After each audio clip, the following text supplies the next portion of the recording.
দেখেন এখন তো বিপ্লব উত্তর সময় একটা একটা এবং বিপ্লবটাই এরকম বিপ্লব যে পৃথিবীর গত 100 বছরে এরকম বিপ্লব পৃথিবী দেখেনি। বাংলাদেশের মানুষ তো দেখে নাই, সারা পৃথিবী দেখে নাই এরকম একটা বিপ্লব। কীরকম বিপ্লব? যে বিপ্লবে মানে সর্বস্তরের মানুষের অংশগ্রহণ এবং এরকম একটা ব্যতিক্রমধর্মী বিপ্লব বাংলাদেশে হয়ে গেল। সেই বিপ্লবের পরে স্বাভাবিক থাকার কথা না কোনো জিনিস, কোনো কিছুই। এখন পর্যন্ত আমি মনে করি বাংলাদেশের মানুষ অনেক বেশি ফেলো ফিলিং আছে, অনেক বেশি হৃদয়বান, অনেক বেশি বুঝবান এবং অনেক বেশি বুঝে সব কিছু। কারণ এরকম একটা বিপ্লবের পরে যারা আগের সময়কালে যাদের কারণে বিপ্লবটা ঘটলো তাদের অস্তিত্ব বিলীন হয়ে যাওয়ার কথা, মাটির সাথে মিশে যাওয়ার কথা। আপনার ফ্রান্স রেভলিউশন বলেন, যে কটা রেভলিউশন বিপ্লব পৃথিবীতে হয়েছে আপনি দেখেন, যাদের কারণে, যাদের ভুলের কারণে সেই বিপ্লবটা ঘটে তারা ধুলার সাথে মিশে যায়, তাদের অস্তিত্ব বলতে কিছুই থাকে না। সেরকম কিছু এখনও সেই অর্থে ঘটেনি। যতটুকু হয়েছে বা হচ্ছে খুবই নমিনাল, খুবই লিমিটেড, এবং এটার কেউ রোখাইতে পারবে না। এটা আপনার ঝড় যখন আসে, আপনার সাইক্লোন যখন আসে, সুনামি যখন আসে, সেখানে দেবালয় থেকে শুরু করে উপাসনালয় সব কিছুই আক্রান্ত হয়। সুতরাং আপনার এটা ভাবার কোনো যুক্তি নেই যে এখানে অনেক ভালো ভালো কিছু ডেমলিশ হয়েছে, অনেক অনাকাঙ্ক্ষিত ঘটনা ঘটেছে। এটা খুবই স্বাভাবিক। কিছু কিছু যে হবে না, এটা বাংলাদেশে সেই তুলনায় এই বিপ্লবের পরে একদম কম হয়েছে। আপনি মুক্তিযুদ্ধের পরে, আপনার মনে আছে মুক্তিযুদ্ধের পরে যখন আমাদের মুক্তিযোদ্ধারা বিভিন্ন জায়গাতে, আমরা শুনেছি, আমি জানি না, এই যে আমাদের কাদের সিদ্দিকী, উনি অনেক বিপ্লবী। আমরা তো আমাদের পূর্বসূরির কাছে এমনও শুনেছি যে উনি ব্যানর দিয়ে খোঁচায় খোঁচায় মানুষকে অনেকরে মেরেছে। আমি সত্য মিথ্যা জানি না, শুনেছি। এই বিজয়ের পরে উনি ওনার দেশের শত্রুদেরকে, তখন তো দেশের শত্রু যারা এটার মানে মুক্তিযুদ্ধের বিপক্ষে ছিল, তাদেরকে শত্রু ভাবা হয়তো, এটাই খুবই স্বাভাবিক এবং মানুষ এটা কাঙ্ক্ষিত ছিল। তো যারা আমাদের মুক্তিযুদ্ধকে অস্বীকার করেছে বা বিরুদ্ধচারণ করেছে, এরকম খুঁজে খুঁজে উনি ব্যানর দিয়ে খোঁচায় খোঁচায় মারছে, এরকমও প্রমাণ নাকি, আইউটনেস এখনও নাকি বাঁচিয়ে আছে। আমরা শুনেছি, সত্য মিথ্যা জানি না। এই আমাদের বঙ্গবীর কাদের সিদ্দিকী। এখন বিপ্লবের পরে এরকম হয় এবং সেটা কাঙ্ক্ষিত। মানুষ যে এতে খুব একটা আহত হয়েছে তা না। হ্যাঁ, এটা ঠিকই আছে, এরকম দু একটা ঘটনা দৃষ্টান্তমূলক হওয়া উচিত।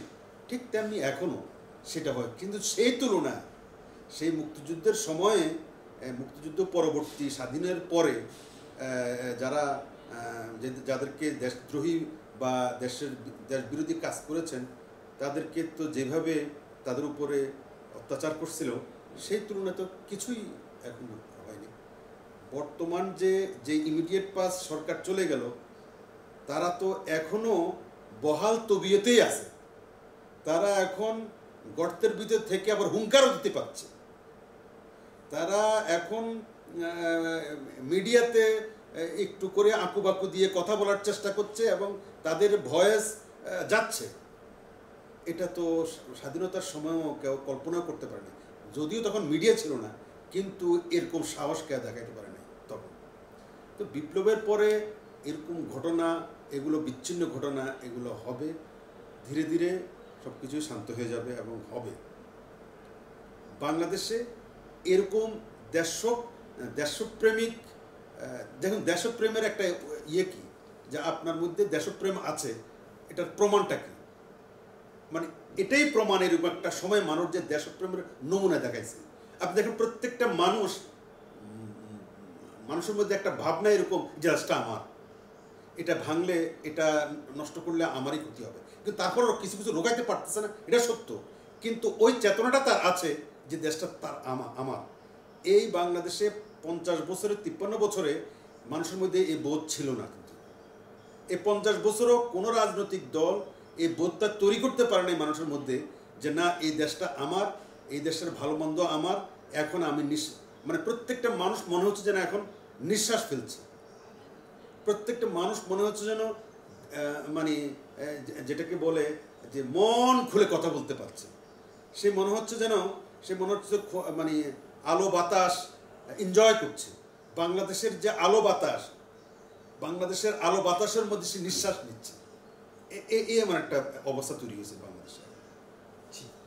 আপনারা যারা রাজনীতিক আছেন তাদের পরিকল্পনা কি?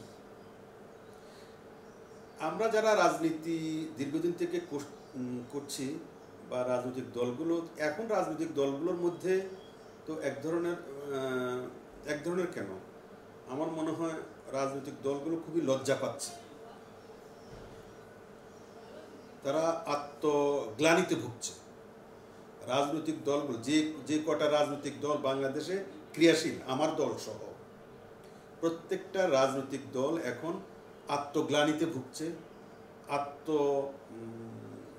কি বলবো, এটা মানে একটা লজ্জার মধ্যে তারা আছে, এবং তাদের মধ্যে অনুশোচনা এবং তাদের মধ্যে এক ধরনের হীনমন্যতা তৈরি হয়ে গেছে প্রত্যেকটা রাজনৈতিক দলের নেতা কর্মীদের মধ্যে, বিশেষ করে প্রথম সারির সমস্ত নেতা কর্মীদের মধ্যে।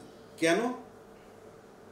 এটার কারণটা হচ্ছে এই যে গত 1.5 যুগ যাবৎ এরকম একটা শক্তিশালী, আমি শক্তিশালী বলবো না, এরকম একটা হারকুলিয়ান, এরকম একটা দৈত্য দানব, এরকম একটা মনস্টার, যে মনস্টার বাংলাদেশের কোনো কাউকেই পাত্তা দিত না, কাউকেই তারা পরোয়া করতো না।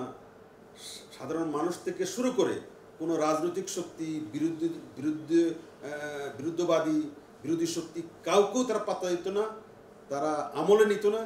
এবং তারা এই যে অ্যারোগ্যান্স, তাদের এই যে ঔদ্ধত্য আজকে 1.5 যুগ যাবৎ প্রদর্শন করে আসছে, এই ঔদ্ধত্যকে চ্যালেঞ্জ করার মতো বাংলাদেশের কোনো রাজনৈতিক শক্তি এগিয়ে আসতে পারে নাই। এটা হলো বাস্তবতা, দেখাইতে পারে না। সেটা আমি কোনো দলের নাম উচ্চারণ করব না। যারাই বিরোধী দলের রাজনীতি করছে বাংলাদেশে বা বিরোধী উচ্চারণ করছে, শুধু কেবল মৌখিক প্রতিবাদ ছাড়া, পত্রিকায় স্টেটমেন্ট দেওয়া ছাড়া, সিম্পোজিয়াম সেমিনার করা ছাড়া, সাংবাদিক সম্মেলন করা ছাড়া, টক শো করা ছাড়া, শুধু টকার হওয়া ছাড়া, ইনফ্যাক্ট রাজনৈতিক দলগুলো সম্পূর্ণরূপে এই যে ইমিডিয়েট পাস্ট সরকার চলে যেতে বাধ্য হয়েছে, তাদের সম্মুখে দাঁড়ান তো দূরের কথা, তাদের কোনো ধরনের কোনো ধরনের অপোজিশন দাঁড় করাতে তারা ব্যর্থ হয়েছে, এবং চরমভাবে ব্যর্থ হয়েছে। শুধু এটা নয়, বাংলাদেশের মানুষের যে আকাঙ্ক্ষা, যে তারা যে এত বছর যাবৎ ভোট দিতে পারছে না, এই যে আকাঙ্ক্ষার সাথে তারা বিন্দুমাত্র আকাঙ্ক্ষার সাথে তারা তাল মিলাতে পারেনি। তারা মানুষের চাহিদাকে বুঝতেই পারেনি। যেমন নাকি এই সরকার, যে সরকারটা চলে যেতে বাধ্য হয়েছে, পলাইতে বাধ্য হয়েছে, যেমন নাকি সেই সরকার ছাত্রদের ইচ্ছা অনিচ্ছা, তাদের আবেগ অনুভূতিকে টাচ করতে পারে নাই, বুঝতেই পারে নাই। ঠিক তেমনি বাংলাদেশের বিরোধী দলগুলো এই দেশের মানুষের আশা আকাঙ্ক্ষা, তাদের চাহিদার ধারা কাছেও যাইতে পারে না। একমাত্র এই ছাত্ররাই, এই 25 বছরের নিচে যাদের বয়স, তারাই মানুষের আশা আকাঙ্ক্ষা চাহিদা, তাদের স্বপ্নকে টাচ করতে পারছে। শোনা যাচ্ছে এমনটি যে ছাত্ররা রাজনীতিতে আসতে চাচ্ছেন, আপনি এটাকে কিভাবে দেখেন?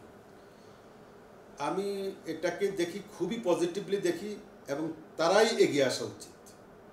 আমি মুক্তিযুদ্ধের সময়কার কথা বলবো না, যারা মুক্তিযুদ্ধ করছেন তারা অধিকাংশ, যারা রণাঙ্গনে যুদ্ধ করছেন, আমি ইতিহাস পড়ে যা বুঝি বা আমাদের অগ্রজ যারা মুক্তিযোদ্ধাদের সাথে আলাপ আলোচনায় আমি যা বুঝেছি, সেটা হচ্ছে মুক্তিযুদ্ধ যারা করেছেন, যারা সম্মুখ যুদ্ধে ছিলেন, অধিকাংশেরই বয়স ছিল 30-এর মধ্যে।